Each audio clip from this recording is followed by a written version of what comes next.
తెలంగాణ జాగృతి అధ్యక్షురాలు కల్వకుంట్ల కవిత తన సొంత జిల్లా అయిన నిజామాబాద్ నుండి తెలంగాణ జాగృతి జనం బాటను ప్రారంభించనున్నారు. ప్రారంభ యాత్ర కావడంతో జాగృతి శ్రేణులు భారీ ఎత్తున ఏర్పాట్లు చేపట్టనున్నారు. అంతేకాకుండా జిల్లా సరిహద్దు ప్రారంభం టోల్గేట్ వద్ద ఘన స్వాగతం పలకనున్నారు. నిజామాబాద్ జిల్లా నుండి మొదలుపెట్టిన తెలంగాణ జాగృతి జనం బాట కార్యక్రమం ఈ నెల 25వ తేదీ నుంచి మొదలు కానుంది. మొట్టమొదట తన సొంత జిల్లాలో నుండి తెలంగాణ జాగృతి అధ్యక్షురాలు కల్వకుంట్ల కవిత శ్రీకారం చుట్టడంతో యాత్ర సక్సెస్ కోసం జాగృతి శ్రేణులు భారీ సన్నాహాలు చేపట్టారు.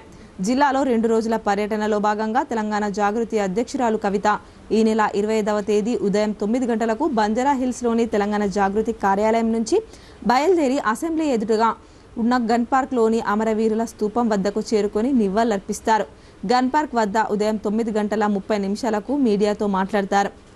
మధ్యాహ్నం 1 గంటకు ఇందల్వాయి టోల్ గేట్ వద్ద తెలంగాణ జాగృతి శ్రేణులు ఘన స్వాగతం పలకనున్నారు. మధ్యాహ్నం 1:30 బైక్ ర్యాలీ ప్రారంభమై మధ్యాహ్నం 2 గంటలకు నిజామాబాద్ నగరంలోని తెలంగాణ జాగృతి కార్యాలయానికి చేరుకుంటారు.